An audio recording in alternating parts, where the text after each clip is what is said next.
guide on rockfish as part of their menu staples were starting to get engaged and say, what are we doing? So it was really raising the alarm. The government, the fishing community, the conservation organizations, academia came together and started co-designing solutions. Special protected areas were created to encourage breeding. Fishing was regulated to certain times of year, and now the rockfish is a green light fish. So, using these guides, educating yourself, asking questions, this is just a great way to make sure that you're eating fish that you feel good about eating.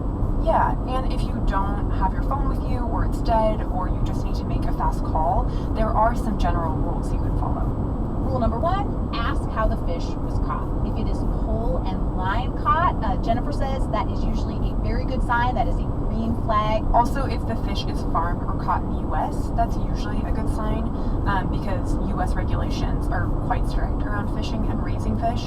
And one thing to ignore is price. Because unlike with most food, sustainable fish are not necessarily more expensive. In fact, we heard this from Rosella's head chef and owner, Jeff Miller. He said this is something he discovered when he decided to open his sustainable sushi restaurant. He knew that he was going to have to find some non-traditional sushi fish, and for about 2 years, he tried every single fish that met his sustainability criteria.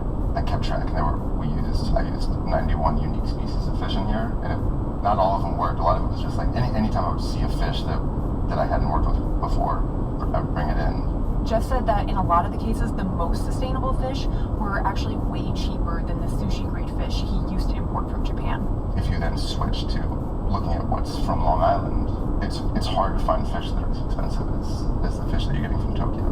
Porgy is an abundant fish. There's so much porgy coming down the East Coast, and in general, it's like $4 a pound. And this brings us to our third takeaway. Seek out more sustainable fish and give it a try, which might be even easier to do this year. Yes, for the 25th anniversary of the Seafood Watch List, the aquarium is unveiling its Super Green List, aka fish that are super green, exceptionally environmentally friendly, and exceptionally sustainable. Yes, so every month they're going to name one seafood and they're going to provide recipes and nutritional facts, and for this month, the pick is albacore tuna.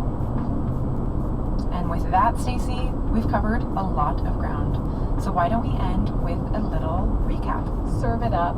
Takeaway number 1, use an online guide. There are a bunch of great ones. They're free and the information is amazing.